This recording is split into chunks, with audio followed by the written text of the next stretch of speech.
Hello everyone, welcome to the video. आज हम इस वीडियो में देखने वाले हैं आपके इनऑर्गेनिक केमिस्ट्री के कुछ मोस्ट इम्पॉर्टेंट क्वेश्चंस जो आपके 3 चैप्टर हैं आपके फर्स्ट सेम में। डुअल नेचर ऑफ मैटर जो कि एटॉमिक स्ट्रक्चर के अंदर आता है, एंड सेकंड आपका पीरियडिक प्रॉपर्टीज़ है जो कि 2 आपके एक ही चैप्टर्स बने हुए हैं, एंड आपका जो सेकंड चैप्टर है वो आता है पीरियडिक प्रॉपर्टीज़। तो आपके कुल मिलाकर अगर हम 3 कहें इन चैप्टर्स को तो इन 3 चैप्टर से कौन कौन सा आपके मोस्ट इम्पॉर्टेंट क्वेश्चंस हैं वो हम आज इस वीडियो में देखने वाले हैं। तो आइए स्टार्ट करते हैं। अगर आप सेक्शन 1 में यहाँ पे देखो, सेक्शन 1 ऐसे क्वेश्चन होते हैं जो कि ज़्यादा लेंदी नहीं होते हैं, तो पहले हम उन क्वेश्चंस को देखेंगे। आपका क्वेश्चन नंबर 1 है, give hybridization of the central atom and geometry of following molecule. तो यहाँ पे आपको एटम दिए गए हैं, उन एटम्स का आपको हाइब्रिडाइजेशन बताना है, एंड यहाँ पे उसके ज्योमेट्री भी आपको बतानी है। तो कल की वीडियो में मैंने आपको हाइब्रिडाइजेशन के ऊपर पूरा का पूरा नोट्स प्रोवाइड किए हुए हैं, तो आप उनमें से देख सकते हैं। एंड यहाँ पर जो IF7, BCl3 एंड SF6 है, उनकी हाइब्रिडाइजेशन कितनी होती है और उसकी जो ज्योमेट्री होती है वो क्या होती है, वो उन सारे नोट्स में आपको मिल जाएगा। तो आप वहाँ से देख सकते हैं और ये बहुत सिंपल है। अभी हम बात करें IF7 की, तो IF7 का आपका हाइब्रिडाइजेशन sp3d3 होता है, एंड उसकी जो ज्योमेट्री होती है वो पेंटागोनल बाय पिरामिडल होती है। BCl3 का आपका हाइब्रिडाइजेशन sp2 होता है, एंड इसकी जो ज्योमेट्री होती है वो ट्रायगोनल प्लेनर होती है। अगला SF6 की बात करें तो SF6 की जो हाइब्रिडाइजेशन होती है वो sp3d2 होती है, एंड उसकी जो ज्योमेट्री होती है वो ऑक्टाहेड्रल होती है। तो ये 3 क्वेश्चन आपके प्रीवियस ईयर में पूछे गए थे, एंड यहाँ पे आपको एक क्वेश्चन मैंने यहाँ पे नोट कर लिया है। तो अगर आप अगला क्वेश्चन देखते हैं, क्वेश्चन नंबर 2 अगर हम देखें तो वो है, explain physical properties of group 1 जो कि आपका एल्कली मेटल्स हैं इन पीरियडिक टेबल। तो ये आपका पीरियडिक प्रॉपर्टीज़ वाले चैप्टर से आया हुआ है। मैंने जितने भी आपके क्वेश्चन हैं उनके आगे उस चैप्टर्स के नेम लिख लिए हैं जिस चैप्टर से आपका ये क्वेश्चन बना है। तो इससे आपको क्या है, बहुत आसानी होगी आपको क्वेश्चंस करने में, एंड क्वेश्चन के आंसर ढूंढने में भी, और आपको क्वेश्चन तैयार करने में भी। तो ये आपका पीरियडिक प्रॉपर्टीज़ वाले चैप्टर से आया है, इस क्वेश्चन को भी आप देख लेंगे। एंड क्वेश्चन नंबर 3 अगर हम देखें वो है, predict which element is in each of the following pairs has higher ionization energy and why. तो ये भी आपका पीरियडिक प्रॉपर्टीज़ वाले चैप्टर से आया हुआ है कि आप ये बताइए कि जो आपका बेरिलिन और बोरोन है, या फिर हम यहाँ पे नाइट्रोजन एंड कार्बन देख सकते हैं, एंड थर्ड आपका नियॉन एंड फ्लोरीन है। तो इन तीनों जो पेयर दिए गए हैं इनमें से किसकी आपकी आयोनाइजेशन एनर्जी ज़्यादा होती है एंड क्यों। तो यहाँ पे इसका आपको रीज़न देना है। तो ये क्वेश्चन बहुत सिंपल होते हैं। आयोनाइजेशन एनर्जी मैंने आपको बताया है, पूरा नोट्स आपको प्रोवाइड किए हुए हैं। जिसने वो वीडियो नहीं देखी है तो मैं आई बटन पे उसका लिंक दे दूँगी। आप जो आपका पीरियडिक प्रॉपर्टीज़ वाला चैप्टर है उन सब के जो नोट्स हैं वो आप वहाँ से देख सकते हैं। तो अगला क्वेश्चन है क्वेश्चन नंबर 4 जो कि है, right note on the following. तो जो कि एटॉमिक स्ट्रक्चर से आपका क्वेश्चन बना है, इसके अंदर 2 पॉइंट हैं आपके। पहला पॉइंट अगर आप देखो तो वो आता है डुअल नेचर ऑफ मैटर। इसमें आपको नोट लिखना है जो कि आपको नोट्स में अच्छे से प्रोवाइड किया गया है। एंड सेकंड है आपका अफवाह का प्रिंसिपल। ये 2 बहुत मोस्ट इंपॉर्टेंट टॉपिक मैंने जो कहे थे वो आपके प्रीवियस ईयर क्वेश्चन में भी आए हुए हैं, और इन नोट्स में भी मैंने आपको प्रोवाइड किए हुए, तो आप वहाँ से देख सकते हैं। बहुत सिंपल आपका पेपर आता है, ज़्यादा टफ नहीं आता, और ना ही आपके ज़्यादा यहाँ पे चैप्टर्स हैं।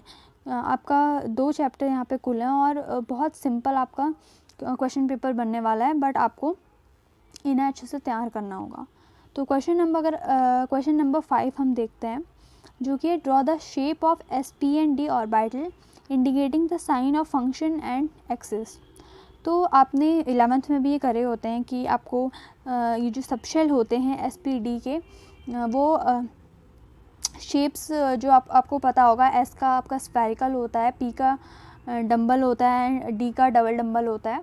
तो इनके जो शेप होते हैं ये वो आपको बनाने आने चाहिए, और उनके एक्सिस जो होते हैं वो भी आपको रिप्रेजेंट करने आने चाहिए।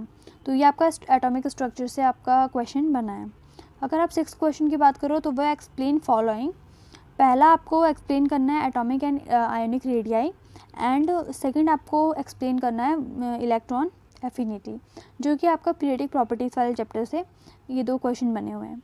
तो आपको खुद ही दिख रहा होगा कि जो आपका पीरियोडिक प्रॉपर्टीज़ वाला चैप्टर है वो खुद कितना ज़्यादा इंपॉर्टेंट है, और साथ में ही आपका जो फर्स्ट इसमें इंक्लूड किया गया चैप्टर आपका डुअल नेचर ऑफ मैटर, वो भी आपके बहुत इंपॉर्टेंट है। और उसमें जितने भी क्वेश्चन में आए हुए हैं आपके प्रीवियस ईयर में, वो सारे मैंने आपको प्रोवाइड किए हुए हैं। तो आप इनमें से अच्छे से इन क्वेश्चंस को, इन चैप्टर्स को आप तैयार कर लेंगे। तो क्वेश्चन नंबर 7 है आपका, discuss the inert pair effect, जो कि आपका पीरियोडिक प्रॉपर्टीज़ से है। इनर्ट पेयर इफेक्ट आपका बेसिक यहाँ पे कॉन्सेप्ट हो, अभी आप अपने बीएससी सेकंड सेम में देखोगे तो वहाँ पे आपका एस ब्लॉक, पी ब्लॉक, जितने भी आपके चैप्टर्स आएंगे उसके अंदर आप इनर्ट पेयर इफेक्ट ज़रूर देखोगे। ये जो कॉन्सेप्ट है ये बेस होता है, तो इसीलिए यहाँ पे आपको पीरियोडिक प्रॉपर्टीज़ में ये आपको बेस दे दिया गया है। तो इनर्ट पेयर इफेक्ट जो होता है वो बहुत इंपॉर्टेंट आपका टॉपिक है, तो वो भी आप तैयार करेंगे। तो क्वेश्चन नंबर 8 है आपका, give the salient point of VBT, how does valence bond theory account for bonding in a hydrogen molecule. So VBT से रिलेटेड आपके जितने भी पॉइंट बनते हैं या फिर आप केमिकल बॉन्डिंग में जितनी भी आपकी थ्योरीज़ हैं वो थ्योरी सारी इंपॉर्टेंट है, चाहे वो हाइब्रिडाइजेशन हो, वीबीटी हो या वेस्पर हो, तो इन सबसे आपके क्वेश्चन बनते हैं। और वीबीटी में अभी मैंने आपको नोट्स प्रोवाइड नहीं किए, केमिकल बॉन्डिंग से मैंने कुछ ही टॉपिक पर आपको नोट प्रोवाइड किए। कल ही मैंने आपका हाइब्रिडाइजेशन पे नोट प्रोवाइड किया था, और कुछ ही दिनों में आपका वीबीटी, वेस्पर, इन सब में आपके नोट्स प्रोवाइड हो जाएंगे एंड अच्छे से मैं आपको टॉपिक भी समझा दूँगी। सो मेक श्योर करिएगा कि आप अच्छे से इन नोट्स को प्रिपेयर करें। तो क्वेश्चन नंबर 9 देख लेते हैं, what are the main postulates of VSEPR theory, how does this account for the geometries of the following. तो यहाँ पे अब वेस्पर थ्योरी भी आपको बहुत मेन है, और यहाँ पे इसके पोस्टुलेट्स आए हुए हैं, ये सारे प्रीवियस ईयर बेस्ड क्वेश्चन हैं। और इसमें आपको आगे दिया गया है SF4 और H2 की आपको यहाँ पे ज्योमेट्रीज बतानी है। तो बहुत इंपॉर्टेंट आपका ये टॉपिक है, और इनसे जितने भी एग्जांपल्स हैं वो सारे मैं आपको करवा दूँगी, तो आप इन्हें अच्छे से तैयार कर लेंगे। तो क्वेश्चन नंबर आपका 10 है, what is the electronegativity, on what factors does it depend and how does it very in period and the group in the periodic table. तो ये जो क्वेश्चन है इलेक्ट्रोनेगेटिविटी पर बेस्ड, ये क्वेश्चंस मैंने आपको कराया हुआ है, और पीरियडिक प्रॉपर्टीज़ वाला जो चैप्टर में जितने भी नोट्स मैंने प्रोवाइड किए हुए हैं उनमें इलेक्ट्रोनेगेटिव वाले जो आपका टॉपिक है उस पर इस पूरे क्वेश्चन को अच्छे से सॉल्व किया गया है, तो आप वहाँ से देख सकते हैं। तो अगला अगर हम देखें, अगर क्वेश्चन नंबर 11 वो है, write down the हुंस्टिकर wave equation and explain in term in it, explain the significance of sine Sai square. तो जो कि एटॉमिक स्ट्रक्चर से आपका क्वेश्चन है, इसी में ही आपका जो सेकंड क्वेश्चन है, डिस्कस द 4 क्वांटम नंबर, ये भी आपका एटॉमिक स्ट्रक्चर से है। ये दोनों क्वेश्चन मैंने आपको कराए हुए हैं और मोस्ट इंपॉर्टेंट क्वेश्चन के अंदर ये आते हैं।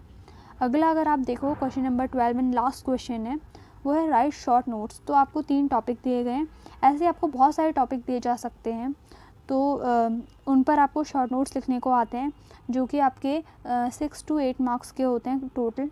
2 के हो सकते हैं या 3 या 2 के भी हो सकते हैं। तो इस तरीके से आपके क्वेश्चन बनते हैं, जो कि आपके ये पीरियोडिक टेबल से बना हुआ है। तो ये आपके 12 क्वेश्चन थे, जो कि मोस्ट इम्पॉर्टेंट आपके क्वेश्चंस थे।